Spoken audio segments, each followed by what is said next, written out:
അസ്സലാമു അലൈക്കും വറഹ്മത്തുള്ളാഹി വബറകാതുഹു. ഇന്ന് ഞാൻ നിങ്ങളോട് സംസാരിക്കുന്നത് മൂസാ നബി അലൈഹിസ്സലാമയോടുള്ള ജനങ്ങളുടെ നന്ദികേടിനെ കുറിച്ചാണ്. ഇൻഷാ അല്ലാഹ്. അള്ളാഹു മൂസാ നബി അലൈഹിസ്സലാമയെയും അദ്ദേഹത്തിൻ്റെ ജനതയായ ബനു ഇസ്രായേലിനെയും ഫിറോൻ എന്ന അക്രമിയുടെ ഭരണത്തിൽ നിന്നും അവർക്ക് മോചനം നൽകി. മന്നയും സെൽവയും എന്ന സ്വർഗീയമായ ഭക്ഷണങ്ങൾ അവർക്ക് നൽകിയത് അള്ളാഹുവിൻ്റെ അനുഗ്രഹമായിരുന്നല്ലോ. പരിശുദ്ധ ഖുർആനിൽ സൂറത്തുൽ ബഖറ 61-ാം വചനത്തിൽ പറയുന്നു, ഏ മൂസ, ഒരേ തരം ഭക്ഷണം മാത്രം ഞങ്ങൾക്കിനി സഹിക്കാനാവില്ല.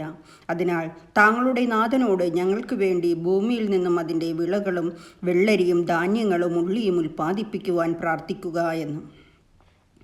അവർക്ക് ലഭിച്ച ഈ വലിയ അനുഗ്രഹങ്ങൾക്ക് നന്ദി കാണിക്കുന്നതിന് പകരം അള്ളാഹുവിൻ്റെ പ്രവാചകനായ മൂസാ നബി അലൈഹിസ്സലാമയോട് പോലും അവർ അതിക്രമം കാണിച്ചു. അവർ തങ്ങളുടെ പ്രവാചകനെ പലതരത്തിലും ശല്യപ്പെടുത്തി. സൂറ അഹ്സാബ് 69-ാം വചനത്തിൽ അള്ളാഹു പറയുന്നു, സത്യവിശ്വാസികളെ, മൂസയെ നിങ്ങൾ ദ്രോഹിച്ചവരെ പോലെ നിങ്ങളാകരുത് എന്ന്. അവർ മൂസാ നബി അലൈഹിസ്സലാമയെക്കുറിച്ച് പല അപവാദങ്ങളും പറഞ്ഞു വരുത്തി. എവിടെയും തർക്കങ്ങൾ, അഹങ്കാരം, സഹിഷ്ണുത, ഇതൊക്കെയായിരുന്നു മൂസാ നബി അലൈഹിസ്സലാമയോടുള്ള അവരുടെ പ്രതികരണങ്ങൾ. തൻ്റെ ജനതയുടെ ഈ ദുഷ്ടപ്രവൃത്തികളിൽ മനംനൊന്ത് മൂസാ നബി അലൈഹിസ്സലാം അവരോട് ചോദിച്ചു, എൻ്റെ ജനങ്ങളെ, ഞാൻ അള്ളാഹുവിൻ്റെ ദൂതനാണെന്ന് നിങ്ങൾ അറിഞ്ഞിരിക്കെ തന്നെ നിങ്ങൾ എന്തിനാണ് എന്നെ ദ്രോഹിക്കുന്നത് എന്ന്. ഈ സംഭവം നബി സല്ലല്ലാഹു അലൈഹി വസല്ലമ ഓർത്തു പറയുകയുണ്ടായി. അള്ളാഹു എൻ്റെ സഹോദരൻ മൂസാ അലൈഹിസ്സലാമയ്ക്ക് കരുണ ചെയ്യട്ടെ. അദ്ദേഹത്തിന് ഇതിനേക്കാളും വലിയ കഷ്ടപ്പാടുകൾ സഹിക്കേണ്ടി വന്നിട്ടുണ്ട് എന്ന് ബുഹാരി മുസ്ലിം ഉദ്ധരിച്ച ഹദീസിൽ പറയുന്നു. പ്രിയ സഹോദരങ്ങളെ, ഈ ചരിത്രം നമ്മെ എന്താണ് പഠിപ്പിച്ചു തരുന്നതെന്നറിയാമോ?